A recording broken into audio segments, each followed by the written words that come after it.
Hello friends, welcome to Sunrise Classes. नमस्कार, good morning दोस्तों। मैं जितेंद्र सिंह लेकर हाजिर हूँ आपके सामने मैथ का शानदार बेहतरीन सा सेशन, जिसमें कि इस समय पढ़ रहे हैं अपना कंपाउंड इंटरेस्ट दोस्तों। तो कंपाउंड इंटरेस्ट हम बहुत बेहतरीन तरीके से देख रहे हैं और इससे पहले इसकी हमारी 4 क्लासेस कंप्लीट हो चुकी हैं। आज हम देखेंगे इसमें कुछ नया इंस्टॉलमेंट दोस्तों। तो चलिए देखते हैं आज का अपना हम पहला क्वेश्चन इंस्टॉलमेंट का। तो इंस्टॉलमेंट में हमें जो क्वेश्चन दे रखा है दोस्तों, वो है हमारा चक्रवृद्धि ब्याज की दर से 2 वर्षों में 10% की दर से बराबर किस्तों में धनराशि चुकाई जाती है, जिसकी प्रत्येक किस्त हमें दे रखी है 484 रुपये। यानी प्रत्येक किस्त तो हमें दे रखी है और 10% रेट दे रखी है दोस्तों। तो सबसे पहले हम इसको वही रेशियो वाला मेथड लगाएंगे। 10% को हम फ्रैक्शन में चेंज कर सकते हैं। 10% को फ्रैक्शन में बदलेंगे तो 1/10, तो यानी 10/100, 0 का 1/10 होता है। अगर कोई चीज़ 10 है और उसमें 1 के इंक्रीमेंट कर देंगे तो 11 हो जाएगी। अब इसमें किस्त की बात हो जाती है, तो किस्त क्या होता है? चक्रवृद्धि ब्याज, ब्याज के ऊपर ब्याज देती है। यानी अगर पहले 10 से 11 है तो दूसरा क्या हो जाएगी? इसी का स्क्वायर कर देते हैं। ये हो जाएगा हमारा 100, ये हो जाएगा 121। लेकिन यहाँ पे हमारी जो बात कही जा रही है कि जो बराबर किस्तों में, यानी जो किस्त दे रखी है दोनों की बराबर है। यहाँ पर तो दोनों की किस्त बराबर है, लेकिन क्या हमारे यहाँ पे दोनों की किस्तें बराबर दे रखी है दोस्तों? दिख रहा होगा कि शायद आपको यहाँ पे दोनों की किस्तें अलग अलग दे रखी हैं। अगर इसकी भी 121 है तो इसकी भी 121 हम करेंगे। सबसे पहले इसको हम 11 से मल्टीप्लाई कर दें, इसको भी 11 से मल्टीप्लाई कर दें। सिंपल सा। कोई दिक्कत आई होगी आपको? शायद दिक्कत इसमें कोई भी ऐसी नहीं है। अगर ये हमारा 121 है तो ये भी 121 हो जाएगा, और अगर 11 से हमने इसको मल्टीप्लाई 121 के लिए किया है तो इसको भी 11 से करेंगे। अब सिंपल सा आप सॉल्व कर लो। यानी प्रत्येक किस्त हमें पता चल चुकी है, ये उसे 21 और ये उसे 21 की है। और यहाँ पे क्या कह रहा है हमें? ये हमें जो दे रखी है प्रत्येक किस्त ही है, यानी प्रत्येक किस्त ही हमें 484 दे रखी है। तो हम इसको प्रत्येक किस्त को प्रत्येक किस्त के बराबर कर देंगे दोस्तों। तो अगर हम इसे 21 को 484 के बराबर करेंगे तो यहाँ से हमें 1 की वैल्यू आ जाएगी 2184, यानी कि 1 की वैल्यू 4 आ जाएगी। अब 1 की वैल्यू हमें 4 पता चल चुकी है, तो यहाँ पे हम टोटल हमारा मूलधन कितना था वो देख लेंगे। तो यहाँ से 11 नाम में 110 और प्लस और 100, यानी टोटली हमारे पास कितना हो गया? 210। 1 की वैल्यू 4 है तो मल्टीप्लाई कर देंगे 4 से। 4 शून्य 4 4 और 4 दिया, ये हमारी मूलधन निकल के आ चुका है दोस्तों। तो सिंपल सा, कोई दिक्कत नहीं है उसमें। अभी 10 से 11 हुआ, फिर दोबारा हमारा कंपाउंड इंटरेस्ट की बात हो रही थी तो उसका स्क्वायर कर देंगे, यानी 100 से 121। अब जब किस्त दोनों बराबर है तो हमने दोनों की किस्त बराबर कर दी। जब दोनों की किस्त बराबर की तो इधर हमने 11 से मल्टीप्लाई किया, तो इधर भी 11 से मल्टीप्लाई करना पड़ेगा हमें। अब दोनों की किस्त बराबर, तो किस्त के बराबर हमने किस्त बराबर की वैल्यू रख दी। एक वैल्यू जो निकला उसको हमने मूलधन वाली वैल्यू से मल्टीप्लाई कर दिया दोस्तों। तो सिंपल है, समझ में आया होगा। तो चलिए अगला क्वेश्चन देखते हैं। चलिए दोस्तों अगला क्वेश्चन देखते हैं अपना। सेम हमारा मेथड वही रहेगा, यानी कि 1640 रुपये का ऋण 2 बराबर किस्तों में चुकाना है। यानी इस बार हमें मूलधन दे रखा है दोस्तों और 2 बराबर किस्तों में चुकाना है। तो चक्रवृद्धि ब्याज की दर 5% दे रखी है, तो प्रत्येक किस्त कितनी होगी? यानी उस बार तो हमें मूलधन निकालना था, लेकिन यहाँ पे हमें क्या निकालना है? किस्त निकालनी है। तो सिंपली वही होगा हमारा, यानी 5% को सबसे पहले अगर चेंज करना चाहेंगे तो 5% के क्या लिख सकते हैं? 1/20। कोई दिक्कत? 1/20 हो जाएगा ना। तो ये हो जाएगा हमारा, अगर 20 से 21 पहले साल, तो दूसरा साल किस्त क्या हो जाएगी? 20 के स्क्वायर यानी 400, और 21 के स्क्वायर 441। अब ये तो हो गई हमारी किस्त दूसरे साल की, लेकिन दोनों साल किस्त तो बराबर है, तो किस्त को सबसे पहले बराबर करेंगे। तो इसको भी 21 से मल्टीप्लाई कर दो, यहाँ पे भी 21 से मल्टीप्लाई कर दो। तो हमें यहाँ पे दे रखा है मूलधन दे रखा है, यानी मूलधन तुम्हारा यही है। जो मूलधन की वैल्यू है हमारी यही तो दे रखी है। और किस्त की बात हो रही तो पहले साल अलग किस्त रहेगी, दूसरे साल अलग किस्त रहेगी, इसलिए हम प्लस करते हैं। इसमें आप इसमें कंफ्यूज मत होइएगा कि कहीं पे मल्टीप्लाई कहीं पे प्लस। तो जो सक्सेसिव होता है वहाँ तो मल्टीप्लाई होता है, लेकिन यहाँ किस्त की बात हो रही है। हर साल किस्त अलग अलग होती है, तो इसलिए पहले साल किस्त अलग, दूसरे साल की किस्त अलग, इसलिए हम प्लस करेंगे। तो यहाँ से हम देखेंगे कि ये हमारा मूलधन ये पहले वाला और ये तो हमारा हो जाएगा किस्त। तो मूलधन टोटल कितना गिर गया? यानी 1 दूना 42, 420 और प्लस 4, तो टोटल हो गया हमारे पास किस्त हो जाएगी 820 रुपये। अब सिंपल सा 820 रुपये हमारी किस्त है और मूलधन है, सॉरी दोस्तों, 820 रुपये हमारा मूलधन है। यहाँ तो मूलधन हमारा 820 है, लेकिन यहाँ पे हमें दे रखा है 1640। इस मूलधन को इस मूलधन के बराबर कर देंगे हमें 1 की वैल्यू निकल के आ जाएगी दोस्तों, शायद 8 दूनी 16 और 2 दूनी 4, यानी कि ये 2 टाइम्स किया है 0 से 0, यानी कि 1 की वैल्यू जो हमें निकल के आई वो 2 निकल के आई। तो हमसे क्या पूछ रहा है, प्रत्येक किस्त यही तो है, ये एक किस्त ही हो जाएगी और एक ही किस्त कितनी ये हो जाएगी, यानी हम किसी के साथ भी मल्टीप्लाई कर देंगे तो हमारा आंसर आ जाएगा दोस्तों।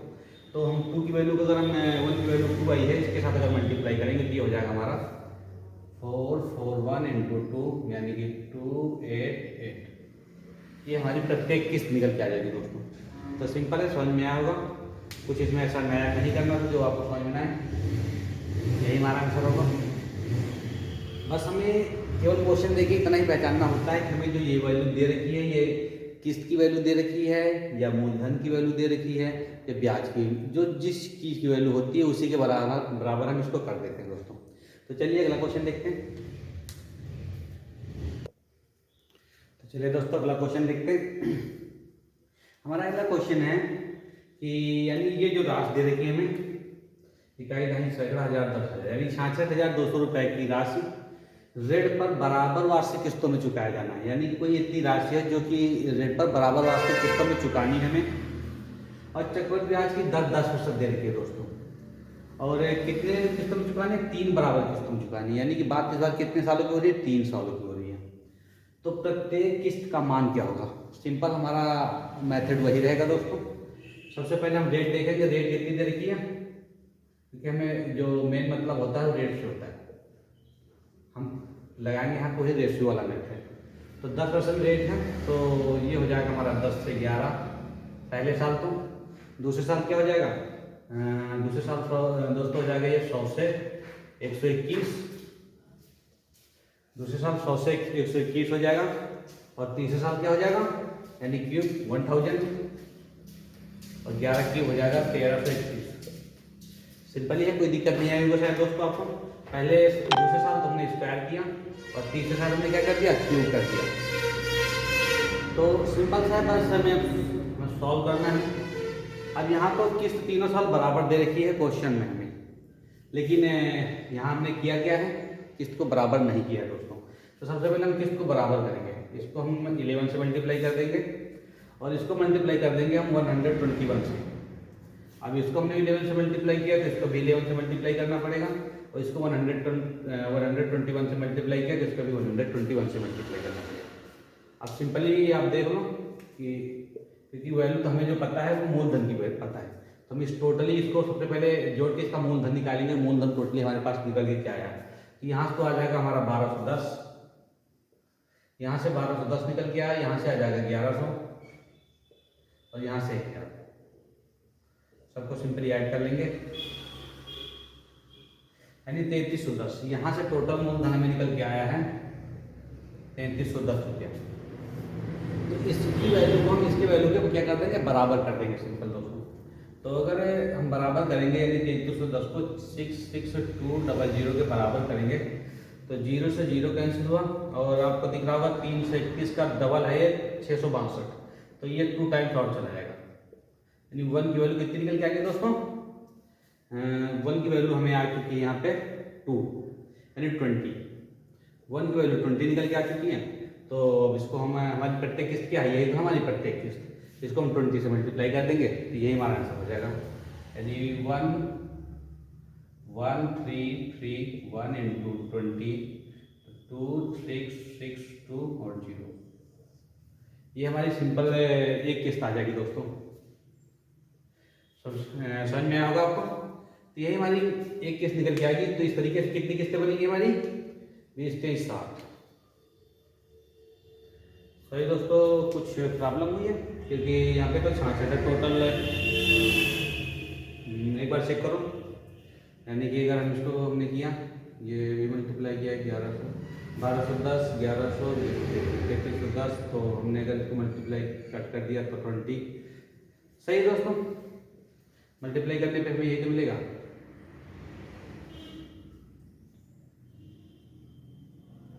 हाँ, कोई दिक्कत नहीं दोस्तों, सही है। तो सिंपल है, आपको समझ में आएगा। तो हम देखते हैं अपना कुछ अगला नेक्स्ट क्वेश्चन। तो चलिए दोस्तों देखते हैं अपना अगला क्वेश्चन। अभी हमारा थोड़ा नेक्स्ट कंसेप्ट है, हमने कंपाउंड इंटरेस्ट का इंस्टॉलमेंट देख लिया।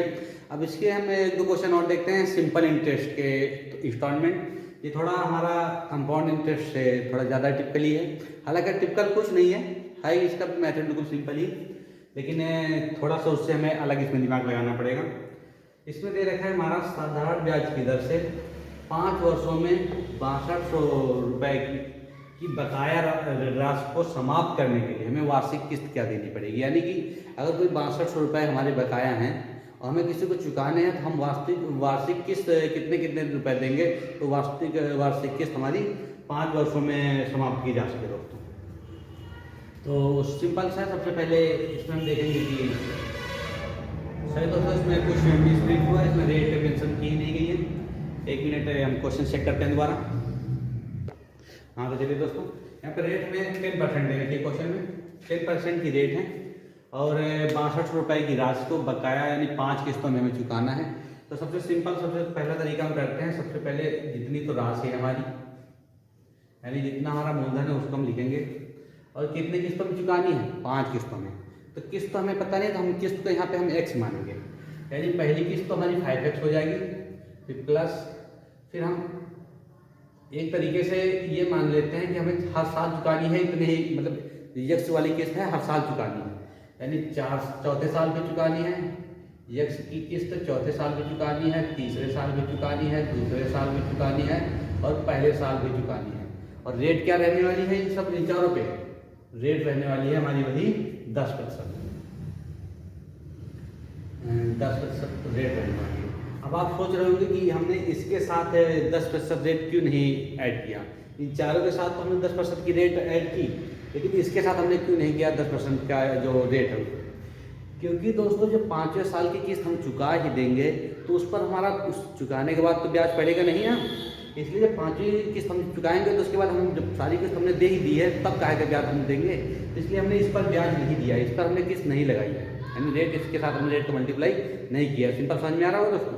यानी ये जो लास्ट वाली किस्त है, जब लास्ट वाली किस्त हम चुका देंगे तब हमें कोई जो ब्याज है वो नहीं देना पड़ेगा ना, इसलिए हमने इसके साथ कोई भी ब्याज नहीं ऐड किया।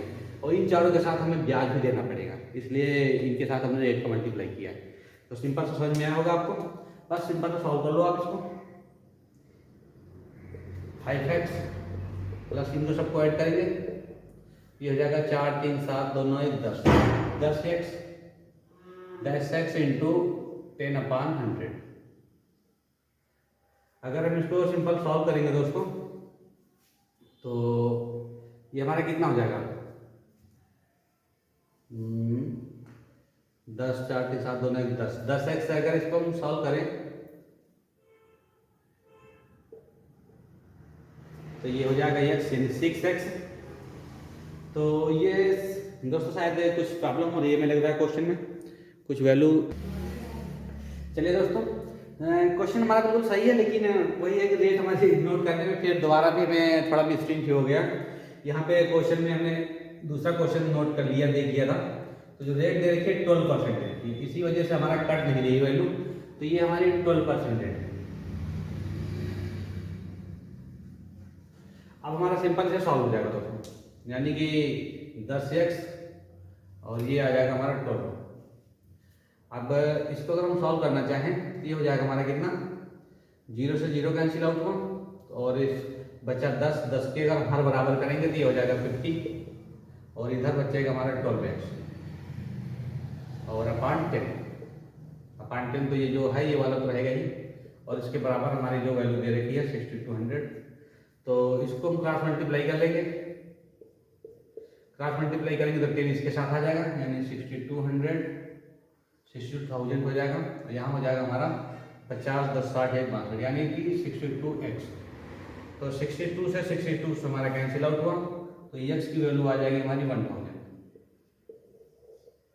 तो ये हमें सिंपल सा दिख रहा होगा, तो यही हमारा आंसर हो जाएगा दोस्तों, यानी हमारी प्रत्येक किस्त निकल के आ चुकी है। तो हमें सिंपल कुछ नहीं करना होता, इस प्रकार से जैसे कि हमें जितने वर्षों का दे रखा होगा हम पहले उसके लास्ट वाले वर्ष को तो अलग कर लेंगे, बाकी उसके फिर क्रमानुसार उसके वर्षों को घटाते हुए चले जाएंगे। अगर 3 वर्षों का देगा तो पहले 3 वर्ष अलग कर लेंगे, 2x प्लस 1x कर देंगे। अगर 6 वर्षों का होगा तो पहले 6 वर्ष अलग कर लेंगे, फिर 5 वर्ष, 4 वर्ष, 3 वर्ष, 2 वर्ष, इस प्रकार से करते हुए फिर पूरी रेट को मल्टीप्लाई कर देंगे दोस्तों। तो सिंपल है, समझ में आया होगा। तो चलिए हम अगला क्वेश्चन इसी टाइप का एक और देखते हैं। तो चलिए दोस्तों अगला क्वेश्चन देखते हैं।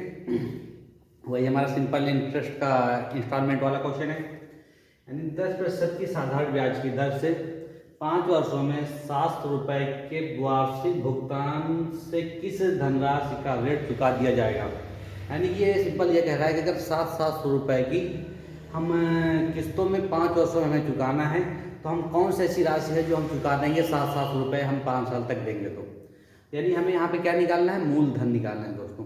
तो सिंपल सम वही लगाएंगे अपना, यानी कि जो हम लगाते थे P बराबर सबसे पहले 5 वर्षों की बात हो रही है तो 5x प्लस फिर उसके बाद अगले वाले वर्षों में हमें रेट भी लगने लगेगी, यानी 4x plus 3x plus 2x और प्लस 1x। अब रेट कितनी दे रखी है, 10% इंटू 10%। अब सिंपल से हमें पता है कि हमें उस बार तो रेट पता नहीं थी, वो इंस्टॉल पता नहीं था, लेकिन हमें यहाँ इस बार एक्स की वैल्यू पता है, यानी इंस्टॉलमेंट जो प्रत्येक साल का है वो पता है हमें।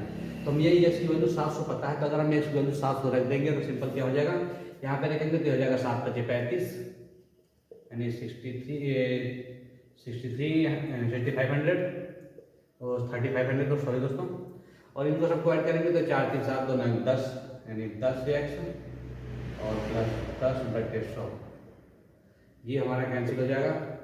यानी यहाँ में जो वैल्यू हो जाएगी एक्स की वो कितनी हो जाएगी 700, केवल एक्स बचा तो यहाँ हम लिख सकते हैं 700, यानी 3500 तो यहाँ से निकल के आया पहले वाले से और यहाँ से निकल के आया 700। अब सिंपल सा आपको मूलधन निकलता हुआ दिख रहा होगा, यानी पी की वैल्यू कितनी निकल के आई है 35,742 रुपये। ये हमें मूलधन निकल के आ चुका दोस्तों, हमें से यही मूलधन पूछा जा रहा था, तो यही हमारा आंसर हो जाएगा। तो हालांकि कठिन तो हमारा सिंपल इंटरेस्ट का इंस्टॉलमेंट भी नहीं है, बस हल्का हमें थोड़ा सा दिमाग लगाने की जरूरत है। बस कुछ नहीं करना होता, पहले जो लास्ट वाले ईयर को हम पहले ही साइड कर लेते हैं, बाकी जितने बचे हुए ईयर के साथ उनके साथ हम रेट को मल्टीप्लाई कर लेते हैं। और बात होती है हर साल इंस्टॉलमेंट की, इसलिए हम बीच में प्लस लगाते हैं हर साल के बीच में। और हमें बस ये देखना होता है क्या पूछ रहा है, जैसे हम मूलधन पूछ रहा था हमने मूलधन निकाल दिया, रेट को हम इंस्टॉलमेंट को हमने इसके साथ मल्टीप्लाई कर दिया। अगर इंस्टॉलमेंट पूछ रहा होता तो हमें मूलधन दिया होता, तो मूलधन से हम इंस्टॉलमेंट भी निकाल देते, यानी एक्स की वैल्यू निकल जाती। तो सिंपल है दोस्तों, समझ में आया होगा। तो दोस्तों अगर वीडियो पसंद आ रहा हो तो ज़्यादा से ज़्यादा वीडियो को लाइक कीजिएगा, और चैनल में पहली बार हैं तो चैनल को सब्सक्राइब भी कीजिए, और ज़्यादा से ज़्यादा अपने दोस्तों तक इस वीडियो को शेयर किया कीजिए दोस्तों, जिससे कि ज़्यादा से ज़्यादा बच्चों तक इसका लाभ पहुंच सके। और कमेंट में अपनी राय जरूर दिया करें, जिससे कि हमारा भी कुछ मोटिवेशन बढ़ सके, और हम भी आप लोगों के लिए कुछ और भी नया कुछ अच्छा करने की कोशिश करें दोस्तों। तो चलिए दोस्तों, इसके साथ हम अपना वीडियो के लिए विराम दे रहे हैं, अगले देखेंगे बेसिक हल्का मॉडरेट लेवल। तो चलिए दोस्तों, सनराइज क्लास में जुड़ने के लिए आपका धन्यवाद। बाय बाय दोस्तों।